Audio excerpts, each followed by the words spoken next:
요한복음 1장 43절로 45절 말씀이 되겠습니다. 신약성경 144면에 있습니다. 요한복음 1장 43절로 45절 말씀을 다 함께 봉독하시겠습니다. 이튿날 예수께서 갈릴리로 나가려 하시다가 빌립을 만나 이르시되 나를 따르라 하시니 빌립은 안드레와 베드로와 한 동네 베스데 사람이라.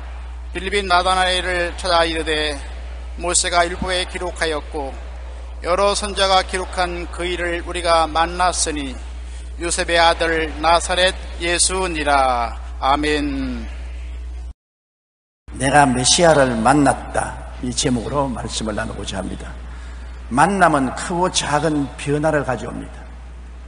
지나가다가 옷깃만 스쳐도 우연이 아니라고 하는데 서로 얼굴과 얼굴을 마주대고 대화를 하는 것은 결코 우연이 아닙니다. 우리는 부모를 만나서 인생을 알게 되고, 선생님을 만나서 지식을 알게 되고, 부부를 만나서 사랑과 공동체의 삶을 알게 되는 것입니다. 그 무엇보다도 예수님을 만나고 천국인으로 변화되지 않을 수가 없습니다. 유대인 철학자 마틴 부버는 나와 너라는 자신의 책에서 인생을 만남이라고 말합니다. 그러면서 바른 만남은 인생을 올바르게 인도하지만 잘못된 만남은 인생을 무의미하게 만들 수 있다고 충고하고 있습니다. 사울은 다메섹에서 예수 그리스도를 만나고 변화되어 위대한 바울 사도가 되었습니다. 일본의 성자 가가와토 요이코는 15살 때 폐병으로 죽어가다가 예수님을 만난 후 그의 삶이 완전히 바뀌어 고베의 빈민굴에서 전도 활동을 하면서 예수님처럼 생활하고 예수님의 영광을 나타내는 전도자가 되었습니다. 만남은 크고 작은 변화를 우리에게 가져옵니다. 무엇보다도 우리의 삶 가운데 최고의 만남은 바로 예수님을 만나고 천국인으로 변화되는 것입니다. 예수님은 이 땅에 오셔서 전도하시고 가르치시고 귀신을 쫓아내시고 병든 자를 고치시고 결국에는 십자가에 못 박혀 죽으셨다가 부활승천하신 것입니다. 이 예수 그리스도의 모든 삶을 우리가 면면히 만나고 한 번만 만나는 것이 아니라 매일같이 마음속에서 그 그리스도의 삶을 관조하면서 만나봐야 되는 것입니다. 우리는 복음을 전가하시는 예수님을 만나봐야 되는 것입니다. 예수님은 전도하시는 예수님인 것입니다. 예수님께서는 회개하라 천국이 가까웠다 하시고 이 물질 세계만 있다고 생각하는 사람들의 마음을 바꾸어 먹게 하고 영적인 영원한 천국을 받아들이도록 한 것입니다. 사람들은 타락한 이후로 영이 죽어서 영적 눈도 어둡고 영적 귀도 멀어졌고 영적 마음도 깨달음이 없어졌습니다. 그러므로 영의 세계하고는 전혀 관계가 없어요. 물질적인 세계만 보고 듣고 만지고 소유하고 있는 것입니다. 물질적인 세계가 사라질 때는 아무것도 없이 무가 되어버리고 마는 것입니다. 이러한 절망적인 인간, 이 인간들에게 예수님은 이 육신의 물질적인 세계 저 건너편에 영원한 영적인 세계가 있다는 것을 가르쳐 주기를 원하셨고 바로 그 길이 예수님이라는 것을 가르쳐 주신 것입니다. 이러므로 예수님을 만나면 우리가 전도를 받고 마음속에 하늘나라를 소유하게 되는 것입니다. 세상 나라만 가지고 있던 우리들이 예수님을 만나야 하늘나라를 가게 되는 것입니다. 많은 사람들이 교회에 한평생 왔다 갔다 하면서 예수님을 만나보지 못했습니다. 종교는 만나보았지만 예수님을 만나보지 못하기 때문에 예수 그리스도께서 주시는 천국을 소유하지 못합니다. 왔다 갔다 하면서 그저 마음에 세상이 가득 차 있을 따름인 것입니다. 결정적으로 예수 그리스도의 전도를 받아서 예수님을 마음속에 만나야만 되는 것입니다. 마가복음 1장 14절로 15절에 예수께서 갈릴리에 오셔서 하나님의 복음을 전파하여 이르시되 때가 찼고 하나님의 나라가 가까이 왔으니 회개하고 복음을 믿으라 하시더라. 하나님의 나라를 마음속에 받아들이는 것이 바로 예수님의 전도를 받아들이는 것입니다. 유명한 러시아의 작가 톨스토이는 원래 귀족 출신으로 온갖 부귀와 영화를 누리며 살았으나 늘 죄에 대한 공포와 불안이 마음을 떠나지 않았습니다. 부귀, 영화, 공명을 다 가지고 있었어도 마음속에 죄책으로 몸부림치기 때문에 행복하지 않았습니다. 그러던 어느 날 시골길을 가다가 농부를 만났는데 그의 얼굴은 유난히 평화가 깃들어 있었습니다. 그런 농부에 가서 그처럼 얼굴에 평안을 가지고 마음의 평안과 기쁨을 가지고 사는 비결이 무엇이냐고 물었습니다. 그 농부는 이렇게 대답했습니다. 저는 하나님을 의지하고 살기 때문에 마음에 늘 기쁨이 넘칩니다. 그날부터 톨스토이는 전심으로 하나님을 찾았고, 전심으로 찾는 톨스토이를 만나 주신 하나님께서 그와 함께 하심으로 그는 불안과 공포에서 벗어나고 예수 그리스도의 보혈로 죄책에서 해방될 수 있는 체험을 한 것입니다. 그리고 그는 이렇게 고백했습니다. 하나님을 아는 것이 곧 사는 길이다. 여러분, 하나님을 모르는 길은 죽음의 길인 것입니다. 마음의 행복과 기쁨을 찾지 못하고 살았다 하나 죽은 것과 같습니다. 하나님을 알고 예수님을 만나는 것이 참 삶의 길인 것입니다. 삶을 성공적으로 살아가려면 나 자신의 노력만으로는 절대로 안 됩니다. 예수님을 만나 진리의 빛을 받아 우주와 인생을 깨닫고 변화되어야 되는 것입니다. 우리는 예수 그리스도께서 항상 우리를 가르치시는 것을 보고 있습니다. 전도하는 예수님뿐 아니라 전도받은 우리들에게는 또 가르치는 예수님으로서 항상 우리를 만나 주시는 것입니다. 예수님을 만나서 배움으로 성장하는 하늘나라 사람이 되는 것입니다. 예수님을 처음 만나면 천국을 소유하게 되지만은 그 다음 예수님을 만나서 배움으로 하늘나라 사람으로 성장하게 되는 것입니다. 어린이가 어머니 뱃속에서 태어날 때는 인간으로 태어나지만은 성장한 사람이 되기 위해서는 자라나야 되는 것입니다. 우리 예수 믿는 사람이 예수 믿고 천국을 마음에 소유했을지라도 그 다음 계속해서 배워서 하늘나라 사람으로 장성해야만 되는 것입니다. 장성하지 못하고 늘 어린아이 전도 상태에 놓여 있으면 안 되는 것입니다. 천국에 아버지와 아들과 성령 삼위일체 하나님이 계신다는 것을 알아야 되는 것입니다. 아버지와 아들과 성령 삼위일체 하나님이 우리가 섬기는 하나님이라는 것을 알아야 되는 것입니다. 대수고 연애의 길을 알아서 예수님을 믿음으로 영혼이 잘되고 범사에 잘되며 강건하고 생명을 얻되 넘치게 얻는 삶이 있다는 것을 알아야 되는 것입니다. 구원을 받고 천국인이 되면 믿지 않는 자는 멸망하는 것을 알고 어찌하는지 그들을 구원하려고 애쓸 수 있는 마음의 지식을 얻어야 되는 것입니다. 우리는 이 세상이 종말이 오고 반드시 심판이 오고 새로운 세상이 다가오며 그리스도가 강림하실 때 부활 승천한다는 지식을 얻어야 되는 것입니다. 예수 그리스도에게 배워야 되는 것입니다. 그냥 믿고 천국만 소유하고 왔다 갔다 하다가 이단과 사설에 떨어질 때가 많습니다. 확실히 깨달아 알고 믿고 확신을 가지고 살기 위해서는 그리스도를 통해서 우리는 배워야만 되는 것입니다. 마태복음 24장 14절에 이 천국 복음이 모든 민족에게 증언되기 위하여 온 세상에 전파되리니 그제야 끝이 오리라. 이 세상은 반드시 끝날이 오는 것입니다. 현재 우리가 사는 이대로 계속되지 않습니다. 매일매일 이 세상은 종말을 향해서 강물이 흘러가듯 줄다름쳐 흘러가고 있는 것입니다. 그날에는 하늘이 큰 소리로 떠나가고 이 세상이 열렬한 불에 녹아지려니와 예수 그리스도 안에 있는 사람은 새하늘과 새 땅과 하나님의 영광을 바라보게 되는 것입니다. 우리는 예수 그리스도 전도하는 그리스도를 만나고 가르쳐주는 예수님만 만날 뿐 아니라 치료하시는 예수님도 만나야 되는 것입니다. 교회에 와서 전도를 받고 예수 그리스도를 통해서 여러 가지 천국의 진리를 배우는 것 참으로 행복하고 좋은 것입니다. 그러나 주님은 전도만 하고 가르치시기만 한 것이 아닙니다. 사람들을 자유롭게 하고 해방시킨 것입니다. 예수님께서는 회당이나 장터나 귀신이란 귀신은 다 쫓아내었습니다. 주님은 그대로 사람들을 내버려 놓지 않았습니다. 전도받고 천국에 대해서 교육을 받기만 한 것이 아니라 귀신에 묶인 자는 해방시키기 위해서 귀신이란 귀신은 가는 곳마다 다 쫓아낸 것입니다.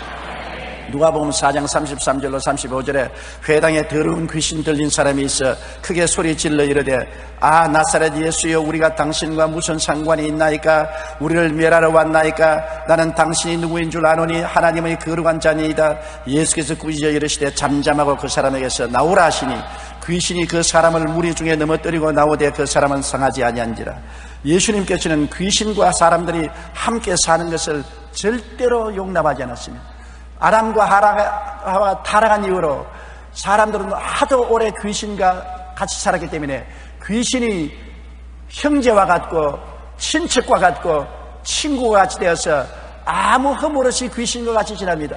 거짓말하는 귀신, 음란한 귀신, 방탕한 귀신, 속이는 귀신, 더러운 귀신, 악한 귀신, 귀신과 친구와 친척과 같이 살면서 귀신과 같이 사는 것을 모르고 있습니다. 예수 그리스도의 복음이 들어오면 귀신이 불안하고 고통스러워서 견딜 수가 없습니다. 예수님은 복음만 전도하여 천국만 주시고 가르쳐서 천국인이 되게 장성하도록 만들 뿐 아니라 사람들이 귀신과 접촉하는 것을 원치 않습니다. 귀신에게 묶여있기를 원치 않기 때문에 주님은 귀신을 쫓아내는 것입니다. 귀신은 다 쫓겨나가야 되는 것입니다. 주님께서 이 세상을 떠나실 때 마지막 부탁한 것도 너희가 내 이름으로 귀신을 쫓아내라고 말한 것입니다. 우리는 매일같이 너무 친숙하여 귀신인지 친구인지 분별하지 못하는 처지에 있는 그런 장소에서 떠나 귀신을 쫓아내고 성령으로 충만함을 받아야 되는 것입니다. 그리고 예수님은 병이란 병은 다 고쳤습니다. 사람의 마음의 병, 육체의 병을 주님 원치 않았습니다. 전도만 하고 말씀만 가르친 것이 아니라 귀신을 쫓아내고 모든 병을 고침으로 치유를 허락하여 주신 것입니다. 마태복음 4장 23절로 24절에 예수께서 온 갈릴리에 두루다니사 백성 중에 모든 병과 모든 약한 것을 고치시니 그의 소문이 온 수리아에 퍼진지라 사람들이 모든 앓는 자 곧 각종 병에 걸려서 고통당하는 자, 귀신 들린 자, 간질하는 자, 중풍병자들을 데려오니 그들을 고치시더라.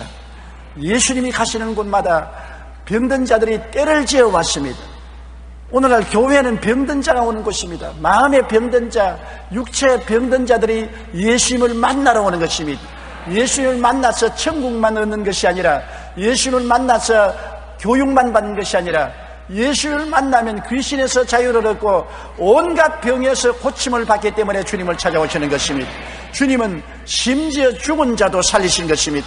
가버나움에서 회당장 야이로의 딸을 죽은 자 가운데서 살리시고, 나인성에서 과부의 아들을 관 속에서 일으키시고, 베다니에서 죽은 자 나흘 된 나사로를 살려 일으킨 것을 알 수가 있는 것입니다. 예수님은 12제자 70인의 제자들에게도 복음을 전할 때는 반드시 귀신을 쫓아내고 병을 고치라고 말한 것입니다. 마태복음 10장 1절에 예수께서 그 12제자를 부르사 더러운 귀신을 쫓아내며 모든 병과 모든 악한 것을 고친 권능을 주시니라. 누가복음 10장 1절로 9절에 그 후에 주께서 따로 70인을 세우사 친히 가시려는 각 동네와 각 지역으로 둘씩 앞서 보내시며 거기 있는 병자들을 고치고 또 말하기를 하나님의 나라가 너희에게 가까워왔다 하라고 말씀한 것입니다. 주님께서는 복음을 전하는데 반드시 귀신 쫓아내는 역사와 병 고치는 역사가 따르도록 하신 것입니다. 기독교 복음은 귀신 쫓아내고 치료하는 복음인 것입니다. 전도하는 것 반드시 해야지요.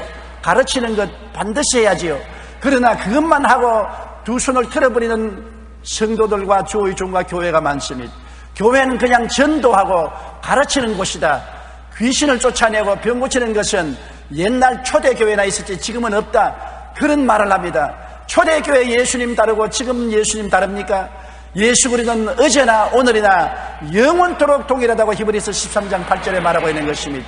그리스도는 우리 두세 사람이 함께 모였을 때 함께 계신다고 하는데, 예수님은 오늘날도 전도하시고 오늘날도 가르치는데 왜 그 예수님이 오늘날은 귀신 쫓아내지 않고 병을 안 고친다고 말하면 어느 부단인 것입니다. 그럴 수가 없는 것입니다. 예수님은 지금도 병을 고치시는 것입니다. 이 예수님을 만나야 되는 것입니다.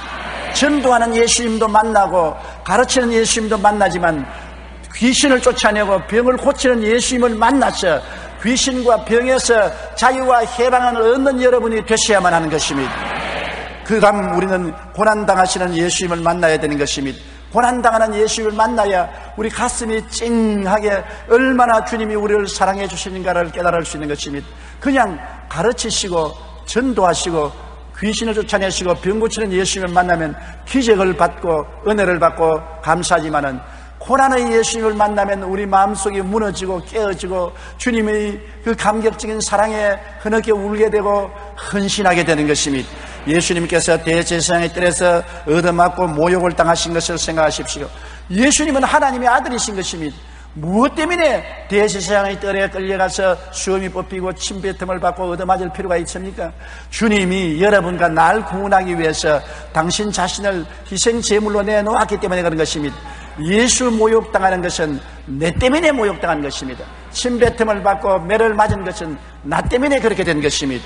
마가복음 14장 63절로 65절에 대제사장이 자기 옷을 찢으며 이르되 우리가 어찌 더 증인을 요구하리요 그 신성 모독하는 말을 너희가 들었도다. 너희는 어떻게 생각하느냐 하니 그들이 다 예수를 사형에 해당한 자로 정죄하고 어떤 사람은 그에게 침을 뱉으며 그의 얼굴을 가리고 주먹으로 치며 이르되 선지자 노릇 하라 하고 하인들은 손바닥으로 치더라. 이런 모욕을 당한 것은 바로 내 때문에 그런 것입니다. 날 위하여 십자가 걸머지기 위해서 자신의 몸을 대제사장들에게 맡긴 것입니다. 그들이 십자가에 못 박도록 맡겨놓으니 온갖 희롱을 당한 것입니다. 이 예수님을 우리가 바라보고 만나봄으로 예수님이 얼마나 우리를 사랑했다는 것을 알 수 있습니다. 더구나 빌라도의 뜰에서 채찍에 맞으신 예수님을 바라보십시오. 인간의 질병을 지시고 그 아픔을 당하셨다고 성경은 말합니다. 오늘날도 병상을 찾아가서 예수님을 말씀합니다. 암을 앓는 사람에게 얘야 내 암을 내가 대신 알았다. 채찍에 맞을 때 네가 앓는 암은 내가 다 알았으니 나를 믿고 암에서 일어나라. 관절염으로 쩔뚝거리고 못 걷는 사람에게 얘야 너 관절염으로 고통하는 그 병을 내가 채찍에 맞음으로 다 짊어졌다. 너 아픔을 내가 다 담당했으니 아프지 마라. 일어나라. 온갖 병든 사람마다 그 침상에 주님이 같이 계십니다. 내가 너를 위해서 알았다. 그 고통을 내가 안다. 내가 알았으니까 내가 짊어졌으니까 너는 짊어지지 말기를 바란다. 나를 바라보고 나를 만나고 믿고 그 병상에서 일어나라고 말씀하는 것입니다. 성경은 제가 채찍에 맞음으로 너희가 나음을 입었다고 말하고 있으며 성경은 전 실로 우리의 질고를 지고 우리의 슬픔을 당했다고 말했으며 성경은 야훼께서 저로 상함받기를 원하사 우리의 질고를 당했다고 말했었으며 성경은 제가 우리 연약한 것을 친히 담당하시고 병을 짊어지셨다고 말씀하고 있는 것입니다. 예수님은 오늘날 또 손을 내밀고 우리를 보고 너 아프냐? 내가 너 대신 알았다. 너 고통 내가 다 당했으니 너는 당하지 말라. 나를 만나고 나를 의지하고 그 병에서 일어나라고 말씀하는 것입니다. 마가복음 15장 14절로 15절에 빌라도가 이르되 어찌미냐 무슨 악한 일을 하였느냐 하니 더욱 소리 지르되 십자가에 못 박게 하소서 하는지라. 빌라도가 무리에게 만족을 주고자 하여 바라바는 놓아주고 예수는 채찍질하고 십자가에 못 박게 넘겨주라고 하는 것입니다. 주님이 그 모진 채찍에 맞은 것은 그 채찍 하나 때릴 때마다 여러분의 병으로서 아픈 고통이 다 주님께 전가된 것입니다. 주님의 채찍을 헛되게 돌아가지 말게 하십시오. 예수님이 우리 대신 알았는데 우리가 또 알으면 예수님 알은 고통이 헛되지 않습니까? 예수님의 고통당한 것을 물어 돌리게 되지 않습니까? 주의 대가를 우리가 받아야 되는 것입니다. 여러분이 물건에 돈 주고 물건 안 사는 사람 누가 있습니까? 돈 줬으면 물건 가져와야지요. 주님이 채찍에 맞았으므로 치료를 가져와야 되는 것입니다. 대가를 반드시 요구해야 되는 것입니다. 원수 마귀를 대적하십시오. 원수 귀신아 예수님이 채찍에 맞았으므로 나는 고침을 받았다. 너희 마귀의 산물인 질병은 물러갈지어다. 떠나가라. 나는 너에게 묶여 있을 수가 없다. 너에게 눌려 있을 수가 없다. 나는 자유와 해방을 얻은 사람이다. 나는 나은 사람이다. 주님의 은혜와 그 믿음으로 나사렛 예수 이름으로 명하노니 물러갈지어다.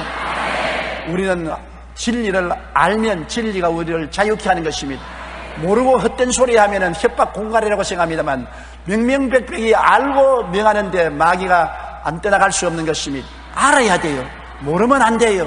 주님이 어떠한 일을 하신 것을 깨달아 알고 그 대가를 우리가 소유해야 되는 것입니다. 우리는 갈보리산 십자가에 매달린 예수님을 바라봅니다.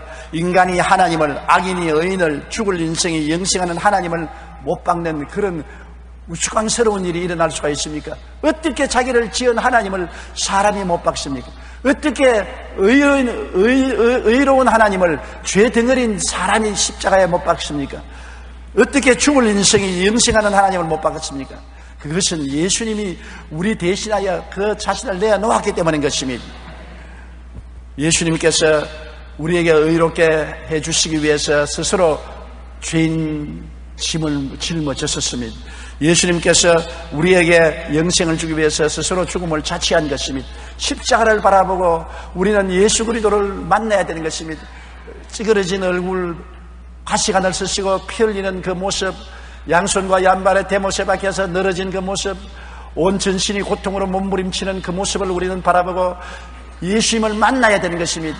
날 위하여 십자가에 크신 고통을 당하신 예수님을 만나보아야 내가 마음이 깨떨어지고 얼마나 큰 죄인이며 불의하고 추악하고 흉악한 내 인간을 깨닫게 되고 나를 위해서 주님께서 얼마나 크신 사랑을 베풀었다는 것을 만남을 통하여 우리는 깨달아 알게 되는 것입니다. 만나야 돼요. 그냥 이야기만 듣고 지나가면 안 돼요. 그림 구경하듯이 구경하고 지나가면 안 돼요. 나와 1대1로 만나야 돼요. 십자가 밑에 엎드려 내가 예수님을 바라보아야 돼요.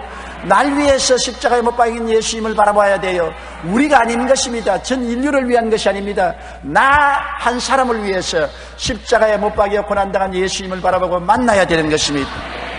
성경에는 이사야 53장 4절로 6절에 그는 실로 우리의 질고를 지고 우리의 슬픔을 당하였거늘 우리는 생하기를 그는 징벌을 받아 하나님께 맞으며 고난을 당한다 하였노라. 그가 찔림은 우리의 허물 때문이요 그가 상함은 우리의 죄악 때문이라. 그가 징계를 받음으로 우리가 평화를 누리고 그가 채찍에 맞음으로 우리는 나음을 입었도다. 우리는 다 양 같아서 그를 행하여 각기 제 길로 갔거늘 야훼께서는 우리 무리의 모든 죄악을 그에게 담당시켰다고 말씀하고 있는 것입니다. 우리는 무덤에서 부활하신 예수님도 만나야 되는 것입니다. 무덤마다 죽은 시체나 뼈가 있으나 예수님의 무덤은 텅 빈 무덤인 것입니다. 사람이 죽으면 무덤 속에 들어가지 않습니까? 얼마 있지 않으면 시간이 지나면 관도 썩어버리고 육체도 다 흙으로 돌아가고 하얀 뼈만 남습니다. 오래된 무덤을 이장하려고 파보면 뼈만 남아있는 것입니다. 사람은 무덤에 들어가서 없어지고 마는 것입니다. 그런데 예수님은 무덤에 가면 뼈도 없고 살점도 없고 아무것도 없습니다. 누가복음 24장 1절로 3절에 안식 후 첫날 새벽에 이 여자들이 그 준비한 향품을 가지고 무덤에 가서 돌이 무덤에서 굴려 옮겨진 것을 보고 들어가니 주 예수의 시체가 보이지 아니하더라. 어떠한 사람이 성지 순례를 가는 모슬렘 성도와 함께 비행기를 같이 탔습니다. 모슬렘 성도는 자랑스럽게 나는 성지에 가서 모슬렘 창시자의 무덤에 가서 경배하고 은혜를 받고 돌아오려고 한다. 당신의 예수 믿는 사람들은 예수의 무덤도 없지 않느냐. 그러나 우리 마음에 뜨는 무덤이 있어서 거기 가서 경배할 수 있다. 예수 믿는 사람이 말했습니다.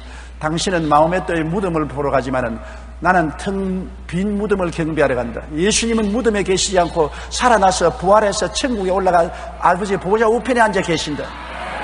예수님은 우리 위해서 죽고 우리 위해서 무덤에 들어가고 우리 위해서 부활해서 우리 위해서 승천하셨다고 그렇게 증거했다는 글을 읽어본 적이 있는 것입니다. 여러분, 예수님이 무덤에 들어간 것은 당신 스스로가 들어간 것이 아니라 나의 무덤에 들어간 것입니다. 주님의 무덤은 바로 내 무덤인 것입니다. 십자가에 죽은 예수님이 들어간 무덤은 여러분과 내가 들어갈 무덤인 것입니다. 우리를 위해서 파놓은 무덤인 것입니다. 우리 무덤에 들어가서 주님이 사흘 만에 나와버리기 때문에 이제 우리가 들어갈 무덤은 없어져 버리고 마는 것입니다. 사망은 너희 이기는 것이었느냐, 사망은 너희 쏘는 것이었느냐고 바울이 말한 것처럼 사망은 여러분에게 없습니다. 여러분이 들어갈 무덤에 예수님이 들어가서 비워버리고 마는 것입니다. 청소하고 마는 것입니다. 청산해버리고 마는 것입니다. 여러분의 무덤은 비웠습니다. 이미 여러분의 무덤은 들어갈 장소가 없습니다. 이것은 예수님을 통해서 우리는 죽지 않고 영원히 살 것을 보여주는 것입니다. 사망을 멸하시고 부활하신 예수님은 당신을 통해서 무덤을 없애버리고 부활을 영생을 우리에게 허락해 주신 것입니다. 마태복음 28장 6절로 7절에 그가 여기 계시지 않고 그가 말씀하시던 대로 살아나셨느니라. 와서 그가 누웠던 곳을 보라. 또 빨리 가서 그의 제자들에게 이르되 그가 죽은 자 가운데서 살아나셨고 너희보다 먼저 갈릴리로 가시나니 거기서 너희가 배우리라 하라. 그러므로 우리의 무덤에 우리를 찾아 들어가니 우리가 없습니다. 먼 훗날에 여러분 다 관 속에 들어가고 무덤에 들어갈 것 아닙니까? 그것을 미리 바라본다고 합시다. 여러분 무덤을 찾아 들어가서 여러분 시체를 찾으니까 여러분 시체가 없습니다. 왜 내 무덤에 내 시체가 없냐? 천사가 말할 것입니다. 이미 2000년 전에 예수님이 너 대신 너를 끌어안고 부활해서 떠나버렸네. 너 시체는 여기에 찾을 수가 없네. 예수 죽음 내 죽음, 예수 무덤 내 무덤, 예수 부활 내 부활, 예수 성천 내 성천, 예수 보좌 내 보좌가 된 것입니다. 얼마나 놀라운 일인 것입니까? 그리스도와 만나고 난 다음 내 마음과 생각이 변화 안 된다면 그것이 기적인 것입니다. 변화될 수밖에 없는 것입니다. 내 무덤을 비워버린 것입니다. 나에게 영원한 부활을 주신 것입니다. 요한복음 11장 25절로 26절에 나는 부활이요 생명이니 나를 믿는 자는 죽어도 살겠고 무릇 살아서 나를 믿는 자는 영원히 죽지 아니하리라고 말씀하신 것입니다. 그러므로 우리의 무덤은 다시 없습니다. 여러분의 무덤은 다시 없습니다. 그리스도 안에서 다 철폐되고 마른 것입니다. 그리스도가 개인적으로 만날 때 이런 역사가 일어난 것입니다. 전도하는 예수님을 만나서 천국을 얻고, 가르치는 예수님을 만나서 신앙에 성장한 천국인이 되고, 치료하는 예수님을 만나서 귀신과 마귀에서 해방되고 병에서 고침을 받고, 죽었다가 부활한 예수님을 만남으로 십자가 고통을 통해서 그리스도의 사랑을 깨닫고, 죽었다가 부활하신 예수님을 만남으로 영원한 소망과 기쁨과 희망을 마음속에 받아들이게 된 것입니다.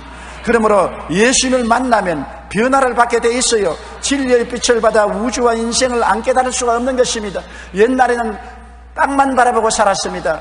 군뱅이처럼 흙만 파고 살았었습니다. 육신의 정욕과 안목의 정욕과 이 세상 사랑만 따라 살았습니다. 죽고 난 후에 어떻게 될 것은 생각하기를 싫어했습니다. 생각하기조차 귀찮았습니다. 죽는 것은 지 혼자 죽지 내가 죽냐 그렇게 생각하고, 자기는 영원히 안 죽을 줄 생각했습니다. 그러나 때가 오면 다 죽지요. 혼자서 외롭게 죽어가야만 되는 것입니다. 그 처절한 절망에 처한 것이 인생인 것입니다. 인간은 절망을 가슴에 안고 사는 존재인 것입니다. 죄책과 절망, 흠모와 무의미, 죽음과 무라는 절망을 가슴에 안고 사는 인생입니다. 아무리 절망이 없다고 고개를 돌려버리고 눈을 감아도 절망은 달려오는 기차와 같이 속도를 내어서 내 가슴을 향하여 돌진해 오는 것입니다. 이러한 내가 예수 그리스도를 모시게 되자 진리를 알게 된 것입니다. 그리스도를 통해서 우리는 죄에서 용서를 받고 의로운 사람이 되고, 우리는 흠모와 무의미한 세상에서 그리스도를 믿고 영생을 얻고 하나님의 자녀가 되고, 죽는 데서 부활 영생 천국을 얻게 되는 새로운 세계를 발견하게 되는 것입니다. 예수 믿는 것은 새 인생, 새 세계, 새 미래를 우리가 얻게 되는 것이니 얼마나 좋습니까? 육신의 인생이 신령한 인생으로 변화되고, 마귀의 종이 그리스도의 자녀가 되고, 죽을 사람이 영생한 사람으로 변화되니 생각이 달라지고 말이 달라지고 행위가 달라질 수밖에 없는 것입니다. 예수님을 만나면 변화를 받게 되어 있습니다. 변화 안 받는 것이 희한한 것입니다. 그리고 예수님을 만나면 중단 없는 삶의 발전을 깨닫게 되는 것입니다. 죽어서 끝이라고 생각하면 큰일인 것입니다. 이 세상 삶에서 천국 영원의 삶으로 죽음의 종지부가 없습니다. 우리 예수 믿는 사람은 삶의 계속인 것입니다. 육신의 몸에 살다가 육신의 몸을 떠나서 영원한 신령한 몸으로 살게 되는 것입니다. 그러므로 죽음으로서 끝이 나는 인생이 아닙니다. 죽음은 그뿐이니까 먹고 마시고 살자, 놀자 젊어서 놀자, 늙고 병들면 못 놀이로다. 이와 같이 되어서 완전히 파탄된 퇴폐한 마음을 가지고 살지 않습니다. 왜냐하면 우리의 생명은 계속하는 것입니다. 어린아이로서, 소년으로서, 청년으로서, 장년으로서, 노년으로서, 영생으로서 계속되는 삶인 것입니다. 그러므로 계속 하나님을 바라보고 우리는 하나님의 뜻을 따라 의와 진리와 거룩함으로 지음을 받은 새 사람을 입고 살아야만 되는 것입니다. 중단 없는 삶입니다. 죽음으로 종결된다고 생각하지 마십시오. 세상 사람은 이 세상에서 죄를 짓고 살다가 죽어버리면 그뿐이다. 나그네 생활 죽음으로 끝나니까 그뿐이다. 굉장히 답답하고 괴로운 일이 있으면 에라 죽음으로 청산하자. 목을 메고 청산가래를 마시고 높은 아파트에서 뛰어내리는, 그래서 죽음으로 종말될 줄 아는데 인생에는 종말이 없습니다. 사람은 죽어서 그리스도를 통해 구원받지 못하면 영원히 불과 타는 못에 참여하게 될 것이요, 그리스도를 통해서 구원받은 사람은 영원한 극락과 천국에 들어가서 살 것인 것입니다. 그러므로 죽음이 인생의 종말이 아니라는 것을 예수 그리스도를 통해서 우리는 깨닫게 되는 것입니다. 에베소 2장 3절로 4절에 전에는 우리도 다 그 가운데서 우리 육체의 욕심을 따라 지내며 육체와 마음의 원하는 것을 하여 다른 이들과 같이 본질상 진노의 자였더니 긍휼이 풍성하신 하나님이 우리를 사랑하신 그 큰 사랑을 인하여 허물로 죽은 우리를 그리스도와 함께 살리셨고 너희는 은혜로 구원을 받은 것이라 또 함께 일으키사 그리스도 예수 안에서 함께 하늘에 앉히시니 여러분, 그러므로 예수 그리스도를 통해서 함께 죽고 장사되고 함께 부활해서 함께 성천해서 함께 하늘에 앉아있는 여러분이 된 것입니다. 여러분의 신분이 얼마나 변화되었습니까? 옛날에는 죽어서 흙으로 돌아가고 영혼은 지옥으로 떨어질 수밖에 없었는데 이제는 내 혼자 아니라 그리스도와 함께 그리스도 덕분에 예수 그리스도를 통해서 죽고 장사되고 부활하고 성천하고 함께 하늘에 앉아있는 것입니다. 오늘 인류가 발달되어서 항공술이 발달되므로 비행기를 타면 비행기와 함께 서울에서 미국도 순식간에 가고 파리로 런던으로 아프리카로 어디든지 함께 갑니다. 내가 못 날아갑니다. 비행기와 함께 가는 것입니다. 비행기와 함께 하면은 이 지구 끝까지 20시간 이내에 다 갈 수가 있는 것입니다. 여러분 혼자는 못 가죠. 그런데 비행기와 함께 하면 갈 수 있는 것입니다. 내 혼자는 예수 없이는 죽으면 무덤에 들어가서 벽골이 진토되고 마는 것입니다. 그 넋은 영원한 지옥으로 떨어지는 것입니다. 예수와 함께하면 죽어도 살고 살아도 살고 무덤에서도 부활하고 하늘로 영생 부활 성천에서 그리스도와 함께 보좌에 앉게 되는 것입니다. 예수님과 함께하는 인생은 여러분의 신분을 완전히 변화시켜버리고 마는 것입니다. 오늘 그리스도 안에 있는 사람은 예수 그리스도 품 안에 있는 것입니다. 그리스도와 함께 먹고 자고 깨고 그리스도와 함께 죽고 살고 부활하고 영생 천국에 올라가는 것이니 여러분의 신분이 변화되지 아니할 수가 없는 것입니다.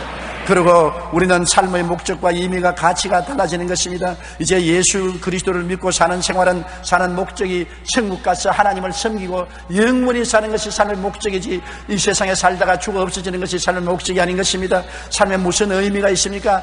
매일매일 사는 것이 하나님을 섬기고 예수님을 섬기고 찬미하며 영광 돌리고 사는 것이요, 우리 삶의 가치는 하나님을 영화롭게 하는 것이 삶의 가치인 것입니다. 돈 많이 버는 것이 가치가 아닌 것입니다. 지위나 명예나 권세가 높아지는 것이 가치가 아닌 것입니다. 세상의 부귀영화 공명을 얻는 것이 가치가 아닌 것입니다. 하나님을 영화롭게 하고 사는 것이 가치가 있는 것입니다.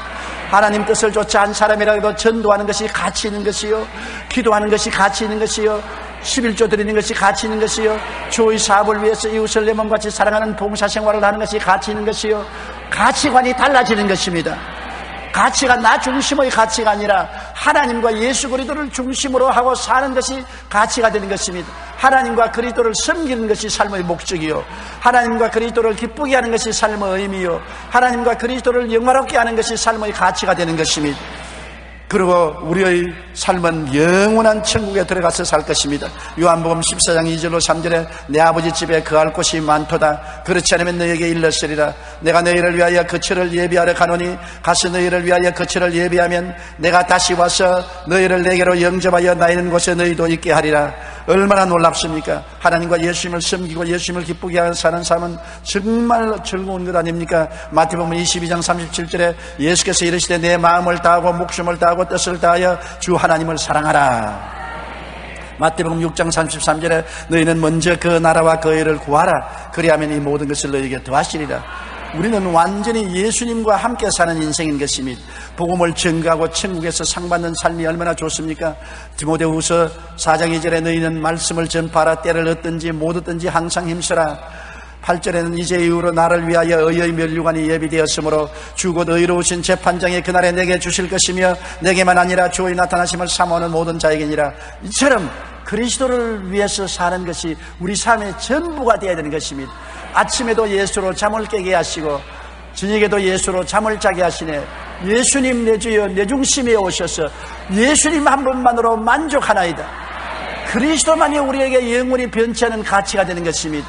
지위도 떠나갑니다. 명예도 떠나갑니다. 권세도 떠나갑니다. 부귀도 떠나갑니다. 영화도 썩어버린 것입니다. 청춘도 사라집니다. 형제도 사라집니다. 사람이 세월이 지나고 나이를 먹어가면 점점 잃어버립니다. 젊을 때 어린아이로 태어나면 자꾸 얻습니다.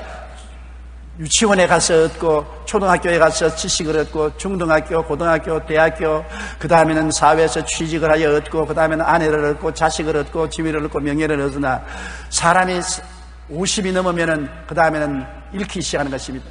명예도 지위도 권세도 부귀도 영화도 점점 나를 떠나가고 나중에 자식들도 상상이 짝을 지어 떠나가버리고 부부도 서로 앞서거니 뒤서니 떠나가버리고 인생은 결국 혼자만 되는 것입니다. 종국적인 인생은 지극히 외로운 존재인 것입니다. 아무도 함께하지 못하는 나 홀로 황막한 저 세상으로 걸어가야 될 것인데 예수 믿는 사람은 그렇지 않습니다. 주님이 함께 하시는 것입니다. 젊을 때만 같이 하는 것이 아니라 나이 늙어 백수가 되었을 때 더 주님이 같이 하여 주시는 것입니다. 그리스도와 함께 즐겁게 손잡고 인생을 살다가 우리 낡은 집 벗어버리면 그리스도와 함께 아프지 않고 슬프지 않고 고통당하지 아니하고 헐헐 천국으로 올라가서 영원한 낙원에서 그리스도와 함께 살게 될 것입니다. 이러므로 그리스도 안에 사는 우리는 행복한 사람인 것입니다. 한 대학교에서 시험을 치르고 있었습니다. 시험 문제는 물이 포도주로 변한 사건에 대하여 설명하라 했습니다. 2시간 동안 학생들은 머리를 짜내어 답안을 작성하느라 열심을 내었습니다. 그런데 감독관이 보니까 한 학생은 그걸 한 줄 써놓고 2시간 동안 혼자 가만히 앉아있거든. 이상하게 여겨서 다가가서 답안지를 보니 딱 한 줄이 짤막하게 기록되어 있습니다. 물이 그 창조주 예수님을 바라보고 부끄러워서 얼굴이 빨가졌네. 그렇게 나왔습니다. 놀라운 답안 아닙니까? 물이 왜 포도주가 되었냐? 창조주 예수님을 만나고 부끄러워서 얼굴이 빨개져 버렸다고. 그 한 줄을 써놓고 기다렸습니다.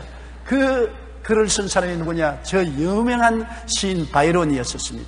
나중에 그는 위대한 시인이 된 것입니다. 여러분, 물이 예수님을 보니까 얼굴이 빨가진 것처럼 우리도 예수님을 보니까 달라져야만 되는 것입니다. 예수님을 만나면 달라지게 되어 있는 것입니다. 종교를 만나서 달라지지 않습니다. 교회를 왔다 갔다 한다고 달라지지 않습니다. 전통적으로 예수님을 믿었다고 달라지는 것입니다. 개인적으로 예수님을 만나면 달라지는 것입니다. 전도하는 예수님을 만나면 천국을 얻게 되고, 가르치는 예수님을 만나면 천국인으로서 성장하게 되고, 치료하는 예수님을 만나면 귀신에서 노연하고 병고침 받게 되고, 고통당하는 예수님을 만나면 사랑을 받게 되고, 사랑으로 가슴이 무너지고 변화받고 복종하고 순종하게 되고, 죽었다가 부활하신 예수님을 만나면 영원 천국 영광을 얻게 되는 것입니다. 우리는 예수 그리스도를 믿고 변화된 사람이 될 수밖에 없는 것입니다. 이 세상의 삶 속에 예수님이 빛으로 들어오시고 천국이 가슴 속에 임하시고 말씀이 삶의 지혜와 지식이 되시고 영원한 소망과 기쁨과 평안을 갖게 되는 것이 예수님을 만남으로 체험되는 것입니다. 예수님을 만난다는 것은 지식이 아닙니다. 의식이 아닙니다. 종교가 아닙니다. 변화받는 것입니다. 누구든지 그리스도 안에 있으면 새로운 피조물이라. 이전 것은 지나갔으니 보라 새 것이 되었도다. 내가 보기에도 새 것이 되고 이웃이 보기에도 새 것이 되고 하나님이 보시기에도 새 것이 된 변화받는 사람이 되어야 크리스찬이 되는 것입니다. 우리 고개 숙여 기도드리겠습니다. 사랑이 많으신 우리 하나님 아버지요, 오늘날 가장 큰 문제가 교회 왔다 갔다 하면서 예수님을 만나지 못한 사람들 때문인 것입니다. 예수 믿고 변화받은 사람이 된 것이 아니라 예수쟁이가 되어버리고 마른 것입니다. 그래서 세상 사람들에게 손가락질 받고 지탄을 당합니다. 우리 아버지여, 우리는 진지하게 내 자신을 그리스도 앞에 갖고 와서 그리스도를 바라보고 그리스도 염증의 귀를 기울이고 십자가를 바라보고 만나서 변화받게 도와주시옵시고 새 사람이 되게 도와주시옵소서. 예수님 이름으로 기도드리옵나이다.